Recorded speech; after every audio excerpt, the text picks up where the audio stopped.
নিয়ে যখন তপ্ত ঠাকুরবাড়ি, ঠিক তখনই শান্তনু ঠাকুরের নামে হুমকি চিঠি, লস্করি তৈবার নামে হুমকি চিঠি পেয়েছেন বলে দাবি কেন্দ্রীয় প্রতিমন্ত্রীর।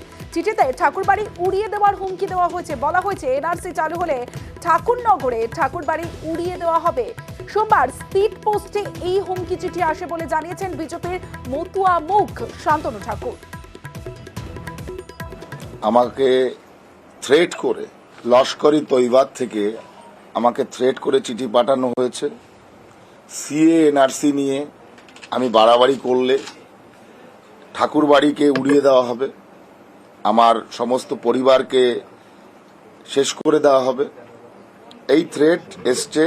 এটার অ্যাড্রেস যেটা হচ্ছে সেটা হচ্ছে দেগঙ্গা থেকে ফাজির আলী অ্যান্ড আদার্স পাঠিয়েছে।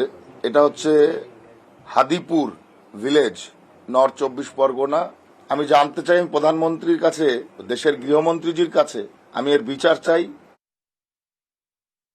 আমি মনে করি এটা শান্তনু ঠাকুর নিজে করিয়েছে তার লোক দিয়ে। 1 মাসের প্রায় কাছাকাছি মনে সিএ চালু হয়ে গেছে। আজকে দেখেছে যে আমার নিজের কবর আমি নিজে ঘুরেছি। আমি মনে করি এই চিঠিটা তদন্ত হওয়া উচিত, কে করিয়েছে, কার লোকরা করিয়েছে। এটা তার লোক শান্তনু ঠাকুরের সঙ্গে যোগ সাজে, যে নোংরামিও কালকে করেছে। সামনে ইলেকশন, আমি মনে করছি এটা নাটক এবং এটা সিম্পেথি ভোট নেওয়ার জন্য শান্তনু ঠাকুর নিজে করিয়েছে।